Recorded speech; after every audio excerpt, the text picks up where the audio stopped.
తాకట్టులో ఉన్న బంగారం అమ్మాలనుకునే వారి ఇన్ఫర్మేషన్ ఇస్తే దాని వాల్యుయేషన్ బట్టి మీకు కమిషన్ కూడా ఇస్తుంది గోల్డ్ హబ్. కట్టుకున్నవాడే కాశ్మోరలా మారి వేధింపులకు గురి చేస్తుంటే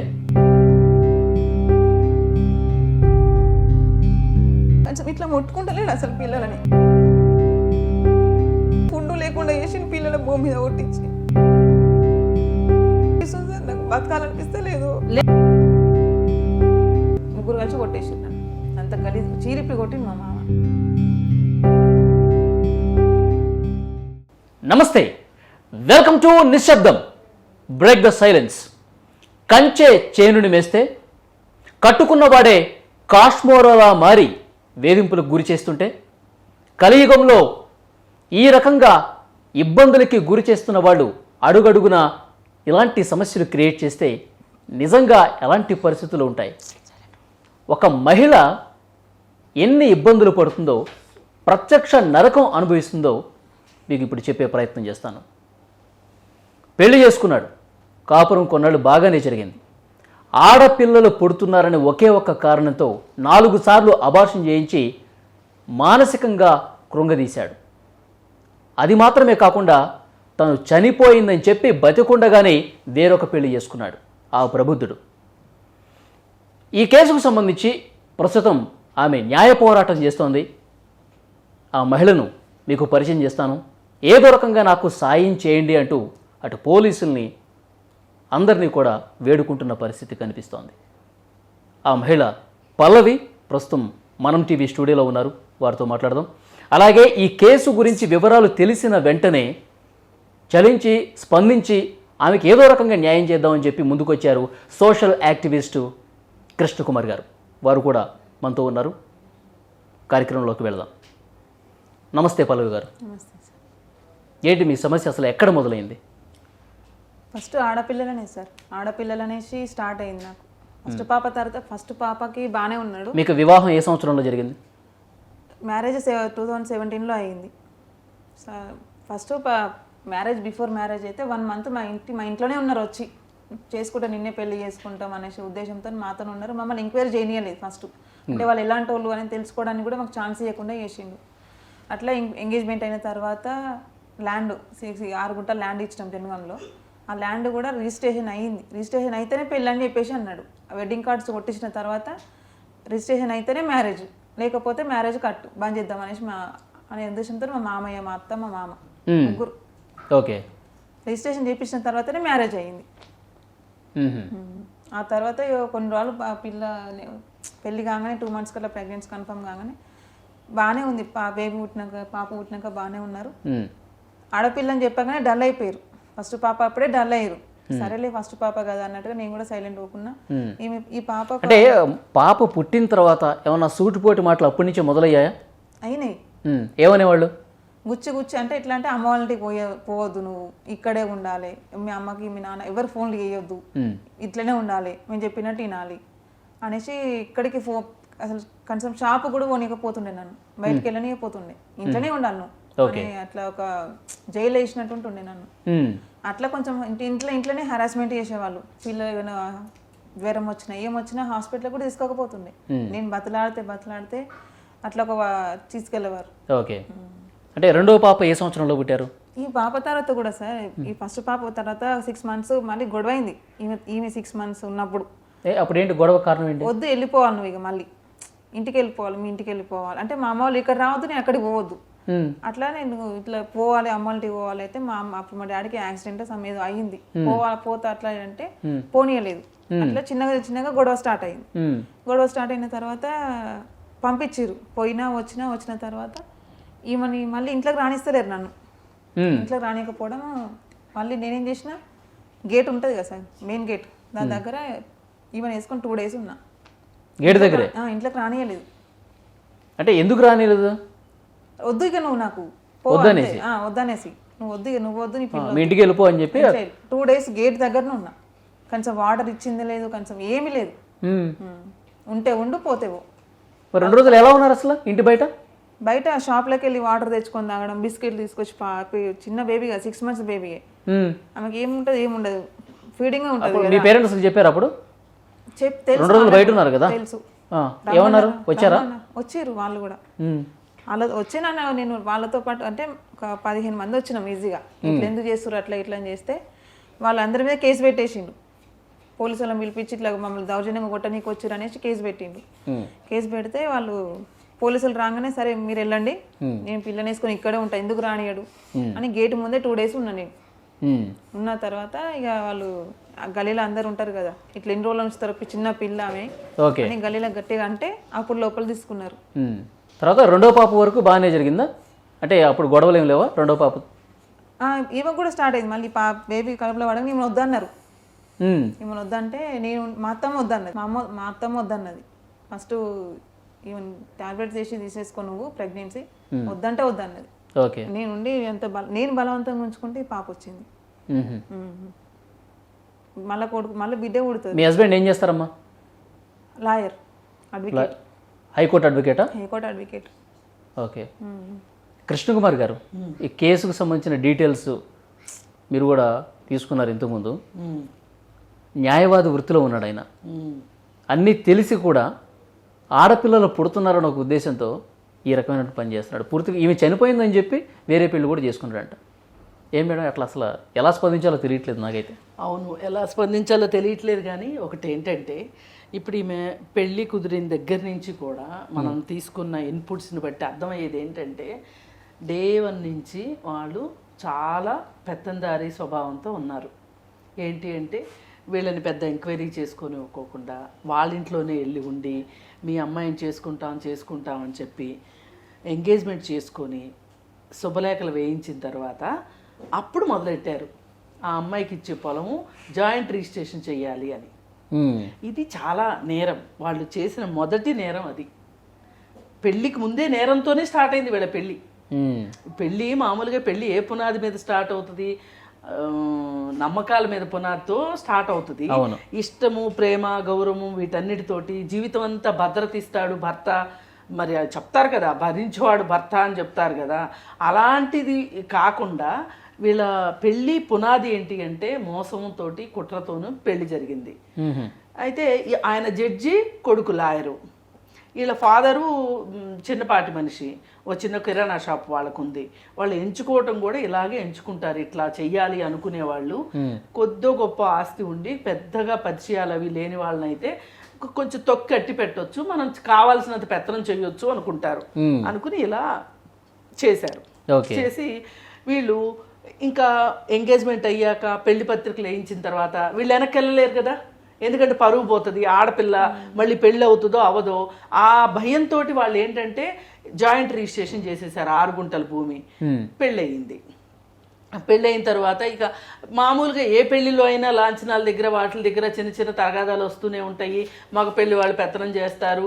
సరిగ్గా అవి మామూలుగా సర్వసాధారణంగా తీసుకుంటారు ఎవరైనా సరే, పోనీలే అని ఆడపెళ్లి వాళ్ళు కాస్త ఒదిగుంటారు. అది అయిపోయింది. ఇక మొదటి పాప పుట్టిన దగ్గర నుంచి పేచీలు మొదలెట్టారు. వాళ్ళకి ఏంటంటే ఫస్ట్ ఆడపిల్ల పుట్టింది అంటే మళ్ళీ ఆడపిల్లే పుట్టుద్ది అనే ఒక అప్రమకం ఉంది వాళ్ళకి. వాళ్ళకి తెలిసిన వాళ్ళకి ఎవరికన్నా వరుసగా ఇట్లాగా ఆడపిల్లలు పుట్టిన ఏదో ఆనవాయితీ ఉండి ఉంటుంది. దాంతో ఇంకా వాళ్ళు మళ్ళీ ఆడపిల్లలే పుడతారు, ఈ అమ్మాయిని ఎంత తొందరగా వదిలించుకోవాలి అని చెప్పి ఈ అమ్మాయిని ఏంటి అంటే ఏ కోడలనైనా నువ్వు మీ పుట్టింటికి వెళ్ళడానికి వీల్లేదు అంటే ఆమె ఖచ్చితంగా పుట్టింటికి వెళ్ళాలనే అంటది. నువ్వు అప్పుడప్పుడు వెళ్ళి మీ పుట్టింటికి వెళ్ళి చూసిరా, వెళ్ళిరా, ఉండు అంటే ఆ అమ్మాయి ఇంకెళ్ళదు. కానీ ఇలా వదిలించుకోవాలనుకునే వాళ్ళ టెక్నిక్ ఏంటంటే మధ్యలో గోడ కట్టేస్తారు. గోడ కట్టేస్తే ఏమనిపిస్తుంది, వెళ్ళాలనిపిస్తుంది కదా. బాబా అలాగే అమ్మాయికి వాళ్ళ నాన్నకి ఏదో బాగలేదని చెప్పి వెళ్తే మళ్ళీ తిరిగి వచ్చిన తర్వాత ఇంట్లోకి రానివ్వలేదు. ఎవరైనా ఇప్పుడు ఇట్లాంటివి ఏమన్నా వచ్చినప్పుడు, పరపత్యాలు వచ్చినప్పుడు పెద్ద మనుషులను కూర్చోబెట్టి మాట్లాడిస్తారు. ఆ పెద్ద మనుషులను తీసుకొస్తే వాళ్ళ మీద కూడా కేసు పెట్టి, అంటే వీళ్ళ జోలికి ఎవ్వరూ రావద్దు అనేటట్లుగా ఒక టెర్రరైజ్ చేసి పారేశాడు వీళ్ళ మామ. మెయిన్ కల్ప్రిట్ ఈ దీంట్లో వాళ్ళ మామదే కనిపిస్తుంది. ఎందుకంటే ఒక జడ్జి, ఒక న్యాయాధికారిగా ఉన్న మనిషి ఈ విధంగా చేయడము అంటే, ఒకవేళ కొడుకు ఏదైనా తప్పు చేస్తే కూడా చిన్న వయసు కాబట్టి తప్పొప్పులు చెప్పాల్సిన మనిషి అలా చెప్పాడు అంటే అసలు ఆయన గురించి ఎక్కువ ఆలోచించాలా ఈ కేసులో మట్టుకు. అదైపోయింది. అసలు ఆడపిల్లలు పుట్టారు అనే ఒక కారణంతో కోడల్ని గనక నిందిస్తే గనక చట్టం అస్సలు ఒప్పుకోదు. ఇది చట్టంలో క్లియర్గా రాసుంది. ఏమనంటే ఇప్పుడు మన దేశంలో ఆడపిల్లలకి మగపిల్లలకి కొంచెం జెండర్ డిస్క్రిమినేషన్ ఉంది అన్న ఉద్దేశంతో చట్టంలో ఇది రూపొందించారు. ఈ ఆడపిల్ల అనేది ఒక వివక్ష చూపించినట్లు అవుతుంది, డిస్క్రిమినేషన్ కింద వస్తుంది. అందుకని ఒక వివక్ష చూపించడానికి వీల్లేదు. అసలు చదువు లేని వాళ్ళ అసలు అనుకోవటానికి లేదు. వీళ్ళు మరి ఇప్పుడు లా నథింగ్ బట్ కామన్ సెన్స్ అండి. అవును. అయితే సరే కామన్ సెన్స్ కూడా లేదు, కానీ లా చదివినప్పుడు లా తెలియాలి కదా.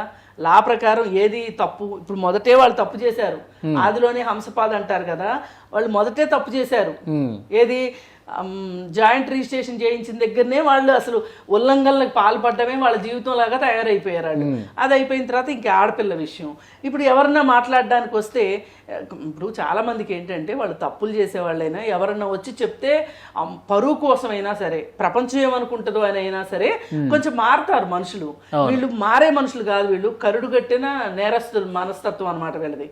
వీళ్ళు మారకోకుండా వీళ్ళకి ఆ చుట్టుపక్కల ఎప్పటి నుంచో ఉంటున్నారు. ఒక లాయర్, ఒక జడ్జి అనేసరికి ఆ చుట్టూ పోలీస్ స్టేషన్లకు కూడా ఎంతో కొంత ఒక గ్రిప్ ఉంటది. వాళ్ళకున్న ఆ గ్రిప్ తోటి ఆ 15 మంది తోటి కేసు పెట్టారు. ఇప్పుడు ఆయన హైకోర్టు అడ్వకేట్ అన్నారు కదా, ఇప్పుడు ఆయన ఎక్కడ ఉంటున్నాడు? హైదరాబాద్లోనే ఉంటున్నాడా? మీ దగ్గరికి అయితే రావట్లేదు, మీ ఇంట్లో అయితే లేడు. వాళ్ళకి 2 కిలోమీటర్స్ తేడా అంతే. అంతే. ఇప్పుడు నేను ఉన్న ఇంటికి వాళ్ళు ఉన్న ఇంటికి ఒక 2-3 కిలోమీటర్స్. ఇప్పుడు పెళ్లి చేసుకున్నాడు కదా, ఆమె కూడా ఆయనతో ఉంటుంది హైదరాబాద్ లో? అలా అక్కడనే పెట్టిండు, సిద్దిపేటలోనే పెట్టిండు అమ్మాయిని. ఓకే, సిద్దిపేటలో పెట్టాడు. సిద్దిపేటకి వెళ్తున్నాడు కానీ తీసుకురావట్లేదు, మిమ్మల్ని పూర్తిగా వదిలేశాడు. ఇంటికైతే రావట్లేదు. అక్కడికి అప్ అండ్ డౌన్ చేస్తుండు, 2 డేస్కి ఒకసారి 3 డేస్కి ఒకసారి సిద్దిపేటకి ఆయన ఉన్న ఇంటికి అప్ అండ్ డౌన్ చేస్తుండు. ఒకసారి కొంతమంది రౌడీల్ని తీసుకొచ్చి కొట్టించారని చెప్పేసి అన్నారు కదా, మీ మామే మీ మీద దాడి చేశాడని చెప్పేసి అన్నారు కదా, ఆయన ఇద్దరు కలిపి. ఆ రోజు అసలు ఏం జరిగింది? ఆ రోజు అయితే నేను ఫస్ట్ ఆర్కేనా అంటే వాళ్ళు ఉన్న ఇంటికి వెళ్ళినా, నేను నీతో పాటు నేను ఉంటా, నన్ను పిల్లలను చూసుకో, ఇక్కడ నన్ను ఎందుకు అక్కడ ఒంటరిగా వదిలేసినావు, ఏ రకంగా ఉండాలి నేను ఒంటరిగా, అక్కడ నాకు ఉండాలంటే నాతో కాదు, భయం అవుతుంది ఆ ఇంట్లో, నీతో పాటు నేను ఉంటా అనేసి ఇప్పుడు మా ఆయన ఉన్న వాళ్ళ ఇంటికి వెళ్ళినా. నేను వెళ్తే నన్ను మా మామ, మా అత్త, మా మామయ్య ముగ్గురు కలిసి కొట్టిరు. నువ్వు ఇక్కడ ఉండొద్దు, ఇక్కడ రావద్దు, నువ్వు అక్కడే ఉండాలి, ఆ ఇంట్లోనే ఉండాలి, నువ్వు పిల్లల స్కూల్ ఉంది కదా అక్కడనే ఉండు, నువ్వు స్కూల్ అయిపోయినాక సమ్మర్లో వద్దులే అన్నట్టుగా చెప్పిరు. చెప్తే అవసరం లేదు, స్కూల్ ఇక్కడ చేంజ్ చేసుకుందాం, మనము ఇక్కడనే ఉంటా నేను అనేసి ఉద్దేశంతో నేను మాట్లాడుతుంటే మా మామయ్య వచ్చి కొట్టిండు నన్ను. కొడుతుంటే ఇక మా అత్త గట్టిగా ఊరడము, గలీజ్గా తిట్టడము, వాళ్ళతో పాటు మా ఆయన ముగ్గురు కలిసి కొట్టేసి నన్ను. అంత గలీజ్ చీరిప్పి కొట్టింది మా మామ నన్ను. అయితే అసలు ఎందుకు కొడతాడో తెలియదు, అసలు కారణం ఉండదు అసలు కొట్టనీకి. అంత ప్రతిసారి కొడతాడు. అప్పుడు అంటే ఈ బేబీ తర్వాత డిగ్రీ కంటిన్యూ చేసిన, ఓపెన్ డిగ్రీ చేస్తుంటే చదువుకుంటుంటే కూడా వచ్చి నువ్వు చదవద్దు అనేసి తన్నిండి. ఇక్కడ చదువుకుంటుంటే తెల్లారితే ఎగ్జామ్, నువ్వు చదవద్దు నువ్వు అనేసి వచ్చి కాలం చేయలేము. మా మామనే తన్నిండి నన్ను. అంటే ఎందుకు తంతున్నావు మామయ్య అని అడిగిన. అంటే నువ్వు చదవద్దు, నువ్వు చదివితే హుషారైతావు నువ్వు అనేసి. అసలు దీనికి ఎట్లా స్పందించలేడు? మామ కోడల మీద చేసుకున్నాడు. అదే వాళ్ళు మొదటి నుంచి ఇదే దౌర్జన్యాల మీదే ఉన్నారు. వాళ్ళ మీద అసలు వేధింపులు, గృహహింస కేసు పెట్టాల్సింది ఈ అమ్మాయి లెక్క. అయితే ఈ అమ్మాయి ఏంటంటే ఇప్పుడు ఆడవాళ్ళు ఇంకా కేసు దాకా వెళ్ళాము, పోలీస్ స్టేషన్కి వెళ్ళాము అంటే ఇంక ఈ కాపురం నిలబడదేమోనన్న భయంతో ఆడవాళ్ళు భరించి ఎప్పుడో ఒకసారి మారతారని భరిస్తారు. అది వాళ్ళకి చాలా అలసైపోతుంది అనమాట. ఇప్పుడు వీళ్ళు కాపురం వదులుకోలేరు కదా, వదులుకోగలిగితే ఇప్పుడు ఈ అమ్మాయికి ఉద్యోగం లేదు, అటువైపు పుట్టింటి వాళ్ళు ఏమైపోయినా పర్వాలేదు నువ్వు వచ్చే అనగలిగిన సామర్థ్యం ఉన్నోళ్ళు కాదు. మరి అయ్యేసరికి వీళ్ళకి అర్థమైపోయింది. అందుకే వీళ్ళు చెప్పు కింద తేల్లా పడి ఉండే అమ్మాయిని పెళ్లి చేసుకునే కారణమే అది. వాళ్ళు అలా చేసుకుని ఇంకా ఒక శాడిస్ట్ మెంటాలిటీ కనిపిస్తుంది తప్పితే వేరే ఏమీ లేదండి. వాళ్ళు చాలా శాడిస్టులు, దీన్ని బట్టి అర్థమైంది. ఇప్పుడు ఈ మధ్యలో ఇన్ని కథలు జరుగుతూ ఉంటే ఇప్పుడు వీళ్ళు సిద్దిపేటలో అమ్మాయి ఉంది అని చెప్పి వీళ్ళు కనుక్కొని అక్కడికి వెళితే, అక్కడికి వెళ్ళినందుకు కూడా అయితే మరి వెళ్ళేటప్పుడు 10 మంది పెద్ద మనుషులు తీసుకుని వెళ్తారు కదా, తీసుకుని వెళితే ఆ రోడ్లో తెలిసిన వాళ్ళు వచ్చేసేసి అసలు ఇట్లా మోసం చేశారు, అమ్మాయి చచ్చిపోయిందని పెళ్ళి ఎట్లా చేశారు మీరు, అది ఇది అని చెప్పి వాళ్ళు గట్టిగా అడిగి 2 మరి అట్లాంటప్పుడు ఏంటంటే సిటీలో అలాగా ఏమి పట్టినట్టు ఉండరు, ఊర్లలో నువ్వు 4 తన్నారంట వాళ్ళని, ఇట్లా ఒక అమ్మాయిని మోసం చేస్తారా అని. వచ్చేసేసి హైదరాబాద్లో కేసు పెట్టారు.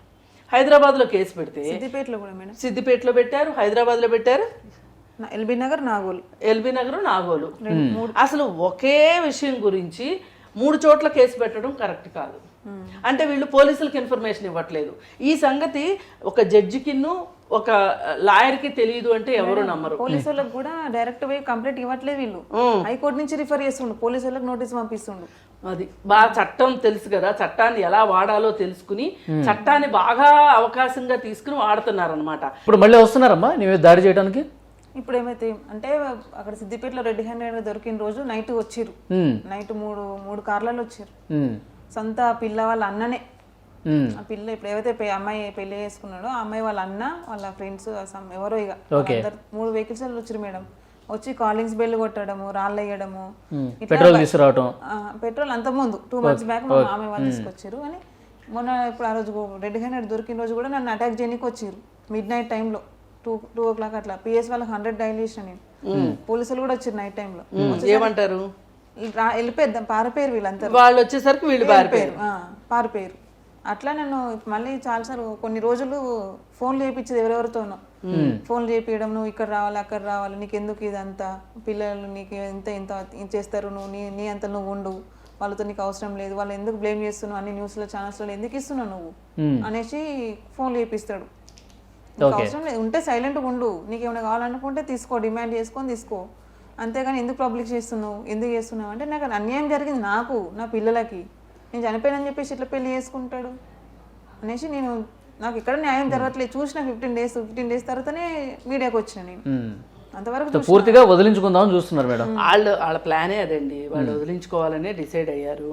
కాకపోతే ఏంటంటే ఆ అమ్మాయి మొండి పట్టుదలతోటి నా హక్కు నాకుంది భార్యగా, నా హక్కుని నేను వదులుకోను అంటుంది. మీరు కాల్ చేసి ఏమన్నా మాట్లాడే ప్రయత్నం చేస్తున్నారా ఈ మధ్యకాలంలో? ఎప్పుడైనా చేశారా మీ మామగారికి కానీ మీ భర్త గారికి కానీ? చేయలేదా? ఒకసారి నెంబర్ ఇవ్వండి, మాట్లాడదాం. 79. The number you're calling is out of network coverage area.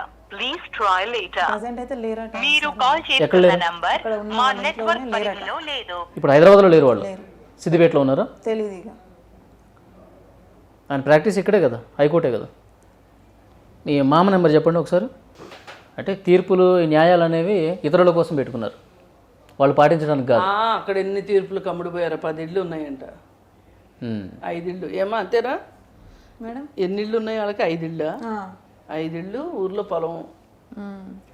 మీరు డయల్ చేసిన నంబర్ ప్రస్తుతం బిజీగా ఉంది లేదా ఈ సమయంలో అందుబాటులో లేదు. 2 నెంబర్లు పనిచేయట్లేదు. అవుట్ ఆఫ్ స్టేషన్ ఉన్నారు వాళ్ళు, ఇక్కడైతే లేరని తెలిసింది మేడం నాకు. మీ అత్తది నిన్న నుంచే లేరట సార్. నిన్నటి నుంచా? నిన్న ఆఫ్టర్నూన్ నుంచి లేరని తెలిసింది. ఇప్పుడు కౌన్సిలింగ్కి మీరు శనివారం కదా వెళ్ళినాం. అయితే ఈ 2 daysలో రిజిస్ట్రేషన్ పెట్టుకుంటామని చెప్పేసారు. ఏం రిజిస్ట్రేషన్? అది ఇల్లుది. మండే ట్యూస్డే రిజిస్ట్రేషన్ పెట్టుకుంటామని చెప్పారు. ఏదో కొత్త ఇల్లా? అది మేమున్న ఇల్లు, పాత ఇల్లే రిజిస్ట్రేషన్ చేపిస్తా అన్నాడు పిల్లల పేరు మీద. ఓహో, రిజిస్ట్రేషన్ ఇక్కడ చేయాల్సి వస్తుంది అనేసి పారిపోయారు అంటూ. అది అందుకే నెట్. మరి నువ్వు ఒప్పుకున్నావా రిజిస్ట్రేషన్కి?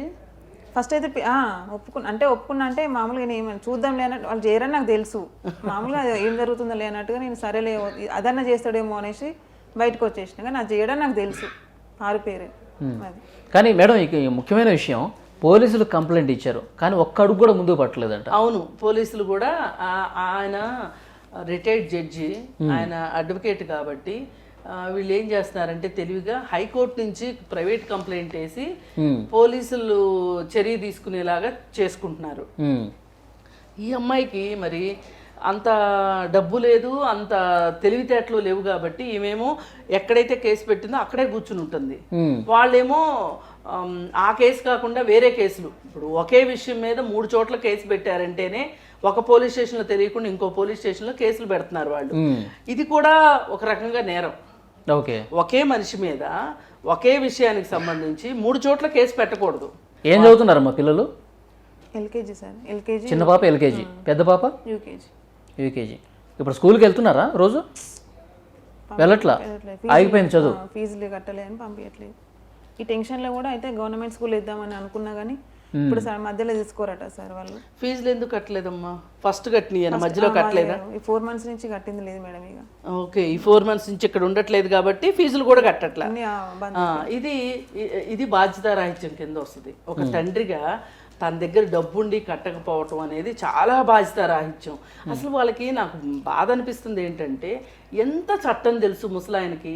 ఆయన రిటైర్డ్ జడ్జి అంటే ఆల్మోస్ట్ ఇట్లాంటి కేసులు ఎన్ని చూసుంటారు. మరి ఆయన ఇలా చట్టాన్ని తొంగలోకి దొక్కుతున్నాడు. ఉద్దేశపూర్వకంగా వదిలించుకోవాలి. ఇదే వాళ్ళ బుద్ధి ప్రకారం వాళ్ళ ఉద్దేశపూర్వకంగా చేస్తున్నారు. వీళ్ళకి మటు ఖచ్చితంగా కఠినమైన శిక్ష అయితే కావాలి. ఇప్పుడు ముందుగా మనం కోరుకునేది ఏంటంటే, ఈమె ఏమైతే కేసులు పెట్టిందో ఆ కేసుల్ని ముందుకు తీసుకెళ్లే విధంగా ప్రయత్నం చేయాలి. ఆ తర్వాత ఇంకా పిల్లల భవిష్యత్తు కోసం ఇప్పుడు ఇప్పుడు ఇలాంటి కష్టాలు చాలా మందికి ఉన్నాయి. అవును, కానీ అందరూ బయటికి రావట్లేదు. ఎందుకంటే సమాజానికి భయపడో లేకపోతే మనం నెగ్గలేమనే భయంతోనో రావట్లేదు. ఈమె ఈ విధంగా వచ్చినందుకు ఈమె ధైర్యాన్ని అయితే మనం ఖచ్చితంగా మెచ్చుకుని తీరాలి. తప్పకుండా మేడం. ఇంకొకటి, మీకు అబార్షన్లు 4 సార్లు అయినాయని చెప్పేసి అన్నారు కదా, మీరు అసలు ఎందుకు వారించలేదు వద్దని చెప్పి? 4 సార్లు అయింది కదా. అవును సార్. మాటికి అబార్షన్లు చేస్తుంటే లింగ నిర్ధారణ చేస్తున్నారా? వాళ్ళు ఎట్లా అంటే నాకు తెలియకుండానే అది స్కానింగ్ సెంటర్లకు అక్కడికి ఇక్కడ వచ్చేలోనాడు పోదామంటే పోవాలి అంతే. అట్లా అమ్మ వాళ్ళకి ఎవరికి చెప్పుకునేది నేను. స్కానింగ్ సెంటర్ అంటే మీకు అర్థమైపోద్ది కదా వీళ్ళు. స్కానింగ్ సెంటర్ అంటే ఎందుకు అంటే ఫస్ట్ అడిగేదేనని, ఎందుకు ఇక్కడ అక్కడ ఎందుకు చూపిస్తున్నావు? ఒకటే స్కానింగ్ సెంటర్, ఎప్పుడైనా రెగ్యులర్ గా ఒకటే స్కానింగ్ సెంటర్ డెలివరీ అయ్యే వరకు. అట్లా కాకుండా ఇట్లా లేదు ఇట్లా చూసుకోవాలి, మాకు తెలిసిన అతను అని చెప్పేసి అట్లా ఏదో నన్ను మాటలు మాది చేసి చెప్పిన వస్తావా రావా, చెప్పినట్టు ఇంటవా అయినావా, లేకపోతే మీ ఇంటికి వెళ్ళిపోతావా అనే భయం, మొత్తం భయం. అంటే కాపురమే నిలబడదు అనే ఒక భయంలోకి అమ్మాయిని నెట్టారండి. ఆడవాళ్ళు చాలా మంది మా అత్తమావల మాట గాని భర్త మాట గాని వినేది ఎందుకు అంటే, అసలు నువ్వు ఇప్పుడు మా మాట వింటే ఇప్పుడు జీవితం అంతా తోడు మేం కదా ఉండాల్సింది, మేం కావాలా వాళ్ళు కావాలా తేల్చుకోమంటారు. అది బ్లాక్మెయిలింగ్ అనమాట. ఇప్పుడు నువ్వు ఏం కోరుకుంటున్నావు? నీ డిమాండ్స్ ఏంటి? పోలీస్ కేసు పెట్టావు, అసలు ఏం కావాలని కోరుకుంటున్నావు? ఇప్పుడు నీకేం కావాలి? డిమాండ్స్ అంటే ఫస్ట్ నాకు మేము పెట్టిన కేసు పట్టించుకోవడం లేదు. ఫస్ట్ పోలీసులు నాగోల్ పిఎస్లో అసలు నేను కేసు పెడితే అసలు పట్టించుకోవట్లేదు. అదొకటి. నేనేం తప్పు చేసినా, నా 2 పిల్లలు ఉన్నారు, చిన్న పిల్లలు. నా మీద కాకుండా నా ఫ్యామిలీ మొత్తం, మా అమ్మ వాళ్ళ సైడ్ ఫ్యామిలీ మొత్తం మీద కేసు పెట్టేసిండు 3 స్టేషన్లలో. అందరు అన్ని స్టేషన్లలో ఎఫ్ఐఆర్ అయింది. ఏం తప్పు చేసినాను సార్ మా మీద కేసు పెడతాడు ఆయన? చేసిన తప్పు ఆయనే. ఆయన తప్పు చేసింది ఆయన, బాధపడుతుంది మీరు, రివర్స్ గా మీ మీద కేసు పెట్టారు. పిచ్చిదాని లెక్క 2 పిల్లల్ని వేసుకొని తిరుగుతుంది నేను. వాళ్ళు మంచిగా ఉన్నాడు, పెళ్లి చేసుకుని అక్కడ అమ్మాయి మంచిగా ఉంది, ఇక్కడ ఈయన మంచిగా ఉన్నాడు. నేను పిచ్చిదాని లెక్క కొంచెం తినడానికి ఫుడ్ లేని స్థితిలో నేను ఉంటే నా మీద కేసులు పెట్టడము, మళ్ళీ హైకోర్టు నుంచి రిఫర్ చేస్తున్నట్టు అన్ని స్టేషన్లకి. వీళ్ళు ఓన్ గా తీసుకున్న కేసులు కావు పోలీసు వాళ్ళు, హైకోర్టు నుంచి రిఫర్ చేస్తారు పోలీసు వాళ్ళకి. హైకోర్టు నుంచి నోటీస్ పంపిస్తే అప్పుడు వాళ్ళు టేకప్ చేయాల్సి వస్తుంది పోలీసు వాళ్ళు. అట్లా చేస్తున్నాడు. అట్లా ఇన్ఫ్లుయెన్స్ తో మీ కేసు ముందుకు పోకుండా చేస్తున్నారు. ఓకే, పట్టించుకుంటారా లేదా? ఇప్పుడు మీ మామకి, మీ భర్తకి, మీ అత్తకి శిక్ష పడాలని కోరుకుంటున్నారా? అది పడాలి సార్. ఇప్పుడు నాలాంటి సిచ్యువేషన్స్ ఏ అమ్మాయికి రావద్దు. 2 ఆడపిల్ల, ఓన్లీ ఆడపిల్లలు అనే ఇంత గొడవల మెయిన్ లీడింగ్ అంటే అమ్మాయిలు పుట్టడంతో ఇంకో పెళ్లి చేసుకున్నారు. ఇంకా ఆ అమ్మాయితో పెళ్లి చేసుకున్న అప్పుడు ఆ అమ్మాయితో కూడా ఇప్పుడు చెట్ల మందులు తాగుతున్నారు అటు 2. ఓకే, చెట్ల మందు తాగితే అబ్బాయి పుడతాడు. అవి కూడా రికార్డ్స్ ఉన్నాయి నా దగ్గర, వాళ్ళు తాగిన రికార్డ్స్ అన్ని A to Z నాకు అన్ని ప్రూఫ్లు ఉన్నాయి నా దగ్గర. ఓకే మేడం, ఫైనల్గా ఏంటి, ఎట్లా చేద్దామంటారు? ఏం లేదండి, ఫస్ట్ ఇమీడియట్గా అసలు ఈ పోలీస్ స్టేషన్స్ వాళ్ళకి తో మాట్లాడి అసలు మీరు ఎందుకు ఈ కేసుని సరిగ్గా సీరియస్గా తీసుకోవట్లేదు అనేది మాట్లాడాలి మొదటగా. మాట్లాడిన తర్వాత మరి ఆ పోలీస్ స్టేషన్స్లో ఎలా స్పందిస్తారో చూడాలి. అలాగే ఇంకోటి, రాచకొండ పోలీస్ కమిషన్ కలవాలి. కలిస్తే అసలు న్యాయం జరగాలి అని చెప్పి కోరుకోవాలి. కానీ ఇంత వాళ్ళు చాలా తెగించున్నారు. నోటోరియస్ పీపుల్ అంటారు కదా, అలా ఉన్నారు వాళ్ళు. మరి వాళ్ళు పోలీసులు చెప్పింది వింటారా వినరా, లేకపోతే కోర్టు ద్వారా ఈమెయితే పోరాటం చేయవలసిందే. పోరాటం చేసే ప్రాసెస్లో మరి ఇప్పుడు ఈమె తినడానికి తిండి లేదు, ఉండటానికి ఇల్లు ఉంది, కానీ వాటిలన్నిటికీ సంబంధించి కూడా ఇమ్మీడియట్గా రిలీఫ్ వచ్చేటట్లు చేయాలి ఆమెకి. అది చేసి ఆ తర్వాత ఆమె కేసు గురించి ఆమె కొట్లాడుకుంటుంది. మరి వాళ్ళు ఏదైనా దారికి వచ్చి ఈమెతో నేను మంచిగుంటాను అని వస్తే కూడా మరి ఇప్పుడు ఆ సిద్దిపేట అమ్మాయి ఏమవుతుంది, నేను 2 సంవత్సరాలు నడుపుకుంటాను, నా దగ్గర చాలా డబ్బులు ఉన్నాయి అని అంటానికి కూడా చట్టం ఒప్పుకోదు కదా. ఇప్పుడు మీ భర్త మీకు కావాలనే ఆ డిమాండ్ ఏమైనా ఉందా మీకు, లేదా? ఉంది సార్. నేను మొన్న శనివారం రోజు కౌన్సిలింగ్ అయింది మేడం. అయితే అంటాడు అక్కడ, చేసుకున్నా పో, ఏం చేసుకుంటావు, ఏం చేస్తావు నువ్వు, చేసుకున్నా, పెళ్ళేంది చేసుకున్నాను అడిగిన నేను. చేసుకున్నా, బరాబర్ చేసుకున్నా, ఏం చేస్తావు నువ్వు, ఏం చేయలేవు నువ్వు, నీ లాయర్, మేము అడ్వకేట్లు, ఎవరేం చేయలేరు మమ్మల్ని, ఎవరేం చేస్తారు అనే క్వశ్చన్స్ అన్నీ వేస్తుండు. మా అంటే జైలు పంపిస్తామేమో, పంపి నీ రెడీగా ఉన్న దానికి కూడా అట్లా కూడా ఎట్లా రావాలని, ఎట్లా బయటకు రావాలని కూడా నాకు తెలుసు. ఇది పోలీస్ ముందేనా కౌన్సిలింగ్ ఇచ్చాము? అంటే మా ఇద్దరు కొంచెం పర్సనల్ బయటకు పంపించండి, ఒక 2 minutes మాట్లాడుకోండి అక్కడ అంటుండు. మరి వచ్చాక మీరు చెప్పారా ఇలా మాట్లాడుతున్నాడని? చెప్పిన నేను అంటుండు మేడం అంటే, తిట్టింది మేడం కూడా తిట్టింది. అని అట్లుంటేనే అదే అంటుండు. ఆ టైంలో అన్నాడు, మేడం నేను ఒక్కనే ఉన్నానా మేడం, లోకల్ లో చాలా మంది ఉన్నారు, నన్ను ఒక్కరిని ఎందుకు టార్గెట్ చేస్తారు మీరు అందరు కలిసి అనేసి మేడం అన్నాడు. ఇదండి సంగతి. ఏంటంటే ఇప్పుడు చాలామంది ఒక బ్యాడ్ ఎగ్జాంపుల్ ఇస్తున్నారు సొసైటీలో. ఇప్పుడు మనకి సినిమా యాక్టర్ నరేష్ ఇట్లాంటి వాళ్ళు ఉన్నారు కదా, వీళ్ళు ఏంటంటే వాళ్ళు చలామణి అవుతున్నారు కదా, వాళ్ళు చలామణి అవటం చూసి వేరే వాళ్ళకి ఏమనిపిస్తుంది అంటే, వాడు చేయగలిగింది నేను ఎందుకు చేయలేను, ఆయన స్థాయిలో ఆయన చేస్తే నా స్థాయిలో నేను చేస్తాను. ఓకే, ఇది ఇది ఇది ఒక బ్యాడ్ ఎగ్జాంపుల్స్ సెట్ అవుతున్నాయి సొసైటీలో. ఇంకోటి మేడం, ఇప్పుడు ఆడపిల్లలు పుడుతున్నారని చెప్పి వదిలేయటం ఒకటి, 4 సార్లు అబార్షన్ చేయటం ఒకటి. తను కూడా ఒక మనిషి ప్రపంచంలోకి వచ్చేది ఒక ఆడదాని నుంచే. అవును, ఆమె తల్లి కూడా ఒక ఆడదే కదా. దీన్ని అసలు చాలా సీరియస్గా తీసుకోవాల్సినటువంటి విషయం. లేదండి, అత్త మామ భర్త ముగ్గురు పూర్తిగా శిక్షార్హులు. పైగా ఇప్పుడు ఆ అమ్మాయి తాలూకు మళ్ళీ ఎవరినైతే పెళ్లి చేసుకున్నాడో ఆ అమ్మాయి తాలూకు బ్రదర్ కూడా ఈ అమ్మాయి ఇంటి మీద పోట్లాడుకొచ్చాడు. అతన్ని కూడా ఖచ్చితంగా శిక్షించాలి. పల్లవ గారికి 2 ఆడపిల్లలే. నీ పేరేంటమ్మా పెద్ద పాప? జస్మిత. ఓకే, నీ పేరమ్మా? అన్షిత. ఓకే, మీరు ఇప్పుడు స్కూల్కి వెళ్తున్నారా? 2 రోజు వెళ్తున్నారా? స్కూల్కి వెళ్తున్నారా? రెగ్యులర్గా వెళ్తున్నారా లేదా? పల్లవ గారు వెళ్తున్నారా? రోజు వెళ్ళట్లేదు, 2 times అట్లా, ఎప్పుడో ఒకసారి అట్లా పోతూ ఉంటారు మొత్తం. అసలు పంపించడానికి ఉంది కానీ ఫీజు అడుగుతారేమో అని భయంతో నేను పంపించట్లేదు. పంపిణీకి ఉంది, ఫీజు కట్టడానికి కూడా లేదు మీకు? ఫీజు కట్టడానికి లేదు, అసలు తినడానికే లేదు, ఇంకా ఫీజు ఎక్కడి నుంచి? ఇప్పుడు మీకు చదువుకోవాలని ఉంది కదా, రోజు స్కూల్కి వెళ్ళాలని ఉంది కదా అందరిలాగా. అది పిల్లలకి ప్రాథమికమైన హక్కు అండి స్కూల్కి వెళ్ళడం అనేది. మొన్న మేడం అంటే పిఎస్లో కౌన్సిలింగ్లో పిల్లల్ని కొంచెం ఒక 10 minutes మమ్మల్ని వదిలేసిండు మా ఆయన, అంటే మాట్లాడుకోండి అని మేడం పక్క పంపించింది. కొంచెం పిల్లల్ని ఇట్లా ముట్టుకోవట్లేదు మేడం, కొంచెం దగ్గర తీసుకుంటాడేమో అని చాలా ఎక్స్పెక్ట్ చేసిన నేను. కొంచెం ఇట్లా ముట్టుకుంటలేడు అసలు పిల్లలని. లేదమ్మా, వాళ్ళని చూస్తేనే భయపడుతుండు, అంటే వీళ్ళు భయపడుతున్నారు. వాళ్ళు భయపడతారు, ఎందుకంటే నిన్ను కొట్టడం చూసుంటారు కదా వాళ్ళు. పిల్లలు నీతో ఎట్లా ప్రవర్తించారో పిల్లలకి అది అర్థమవుతుంది. పిల్లలు ఏదో చిన్న పిల్లలకి ఏమి తెలియదు అనుకుంటాం కానీ వాళ్ళ మనసులో అన్ని రిజిస్టర్ అవుతాయి. ఎవరు డాడీ డాడీ అని చెప్పి దగ్గరికి వెళ్ళారా ఆ రోజు కలిసినప్పుడు? భయపడుతుంది సార్, పోవట్లేదు, వీళ్ళు పోవట్లేదు, ఆయన తీసుకుంటాడేమో అని ఎక్స్పెక్ట్ చేసిన కానీ కొంచెం ఇట్లా ముట్టుకుంటలేరు వాళ్ళ పిల్లలని. ఇంకా గమ్మత్ ఏంటో చెప్పమంటారా? వీళ్ళకి ఇన్ని ఆస్తులు ఉన్నాయి, కార్లు ఉన్నాయి, ఆయన రిటైర్డ్ జడ్జి, ఆయన అడ్వకేట్ కదా. వీళ్ళ పిల్లలకి బారసాలలు కానీ అన్నప్రాసనలు కానీ బర్త్డే ఫంక్షన్లు కానీ ఒక్క బర్త్డే తెలియదు అంటే వాళ్ళకి. ఏం లేవు వాళ్ళ లైఫ్లో, వాళ్ళు ఉట్టి భూమి మీద వచ్చారు కానీ వాళ్ళకి ఇలాంటిది ఏం లేదు మేడం. కానీ ఫుడ్ లేకుండా చేసిన పిల్లల భూమి మీద కొట్టించి ఎందుకు మేడం? వాడు అసలు ఉండేందుకు లేకెందుకు? ఆడపిల్లలు అంటే ఆడపిల్లలు అంత చులకన ఆయనకి. ఆయన కూడా ఒక అమ్మాయి, అమ్మ పుట్టినోడే కదా.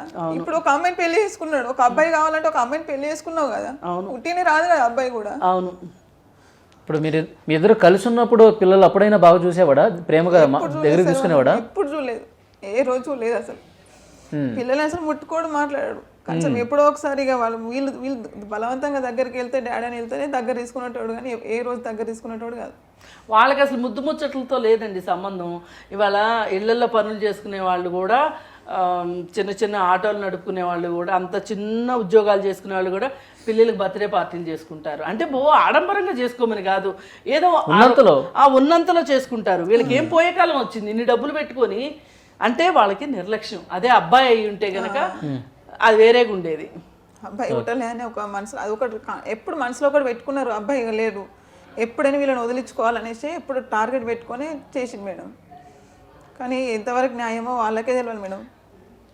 లేదులేమ్మా, కోర్టే చెప్పాలి దీనికి. పోలీస్ స్టేషన్ కోర్టు మేడం, ఏం స్టేషన్లో వేస్ట్ మేడం ఇదంతా నాకు తెలిసి. వేస్ట్ అంటే వేస్ట్. నేను పిచ్చిదాని లేక నేను తిరుగుతున్నా కానీ ఎవరు ఇంత లేదేమ్మా, న్యాయం జరుగుతుంది. న్యాయం జరగకుండా ఎలా ఉంటుంది? అన్నిసార్లు అన్యాయం ఎందుకు జరుగుతుంది? న్యాయం కూడా ప్రస్తుతం ఉన్న వ్యవస్థ పట్ల పూర్తిగా నిరాశగా ఉంది తను. ఎందుకంటే ఇప్పుడు పోలీస్ స్టేషన్ చూసింది కదా ఈ మధ్య కాలంలో, చూసి ఏమి న్యాయం జరగకపోయేసరికి తను అలాంటి నిరాశ నిస్పృహకి వెళ్ళిపోయింది. 1 month అవుతుంది మేడం, 1 month అవుతుంది నేను తిరగబట్టి. ఇంత మీడియాకి వచ్చింది, అన్నిట్లలో వచ్చింది, ఎవరు ఇంతవరకు ముందుకు వచ్చింది లేదు మేడం. ఏం లేదు అసలు. కొంచెం ఎవరైనా వచ్చి కొంచెం మాకు ఫుడ్ డొనేషన్ చేసింది కూడా ఎవరు లేరు ఇంతవరకు. పల్లవి గారు బాధపడకండి, మనం టీవీ మీకు అండగా ఉంటుంది. మేడం కూడా మీకు చాలా సపోర్ట్ చేస్తారు. మీకు ఏ రకమైన సాయం కావాలన్నా కానీ బతకాలనిపిస్తే లేదమ్మా, లేదు. నీ పిల్లలు ఏమైపోతారు? అసలు నువ్వు ఇప్పటిదాకా ఇంత ధైర్యంగా ఉన్నావు, నువ్వు అసలు అంత అధైర్యపడితే ఎట్లా? వాళ్ళు గెలిచినట్లు నువ్వు ఓడిపోకూడదు. నువ్వు ఓడిపోయావు అంటే ధర్మము న్యాయం కూడా ఓడిపోయినట్లు. ఆడపిల్లలు పుట్టడం నా తప్పైతే కాదమ్మా, అసలు కాదు. సైన్స్ తెలిసినోడు ఎవడైనా ఆ మాట అనడు. ఎప్పటికీ మీకు మీ సమస్య తీరే వరకు మనం టీవీ అండగా ఉంటుంది, మేడం కూడా అండగా ఉంటారు. పోలీస్ స్టేషన్లో కేసు ముందుకు పోవాలని మీరు కోరుకుంటున్నారు. పోలీసులతో స్టేషన్కి వెళ్ళి మాట్లాడి మరింత ముందుకు వెళ్ళే విధంగా మా ప్రయత్నం మేము చేస్తాం. మీరైతే ధైర్యంగా ఉండండి, సరేనమ్మా? పెళ్లి చేసుకున్న భర్త, అండగా ఉంటుంది అనుకున్న కుటుంబము, ఆస్తులు ఇవన్నీ కూడా ఏమీ ఆమెకు ఉపయోగపడట్లేదు కదా. అవును. మామూలుగా అయితే ఏంటంటే ఇవేవి లేని వాళ్ళకి చాలామంది సమాజంలో సహాయం చేయడానికి రెడీగా వస్తారు. కానీ ఈమె పరిస్థితి ఏంటంటే రంటికి చెడ్డ రేవడిలాగా అయింది. అదే ఇప్పుడు ఈమెకి ఇంత హంగు ఆర్భాటం లేదనుకోండి, ఆ భర్త తాలూకు ఆస్తులు, మామగారు, జడ్జి ఇవన్నీ లేరనుకోండి, ఎవరో ఒకళ్ళు వచ్చి వాలంటీర్గా ఈమెకు సాయం చేసేవాళ్ళు. అవును. ఈమె దానికి లేకుండా అయిపోయింది. అవన్నీ ఉన్నా కానీ ఉపయోగం లేకుండా అయిపోయింది. ఈమె రొంటికి చెడ్డ రేవడిలాగా అయ్యింది. సరే, ఏది ఏమైనా అమ్మ, ఇట్లాంటి పరిస్థితి ఉంటే గనక మామూలుగా చాలామంది సమాజం నుంచి ముందుకు వస్తారు, మేము హెల్ప్ చేస్తాం, మేము హెల్ప్ చేస్తామని. అలాంటిది నీకు అంత ఆస్తి ఉండి వేరే వాళ్ళని హెల్ప్ అడగడం కూడా నాకే మనస్కరించట్లేదు. అందుకే మేము మా సంఘం తరఫునే నీకు హెల్ప్ చేస్తాము.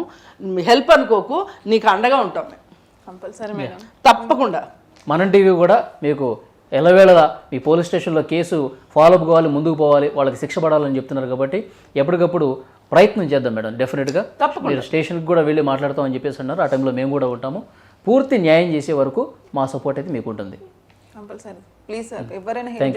ఖచ్చితంగా అమ్మా, ఖచ్చితంగా మా బాధ్యత, అది సామాజిక బాధ్యత. ఇప్పుడు ఒక మనిషికి హెల్ప్ చేయక ఎవరు జంతువులు వచ్చి హెల్ప్ చేస్తాయా మనకి? ఇది పల్లవి గారి కథ.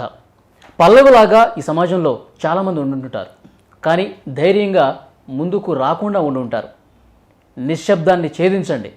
మీ సమస్యల్ని సమాజంలో ధైర్యంగా ముందుకు వచ్చి చెప్పండి.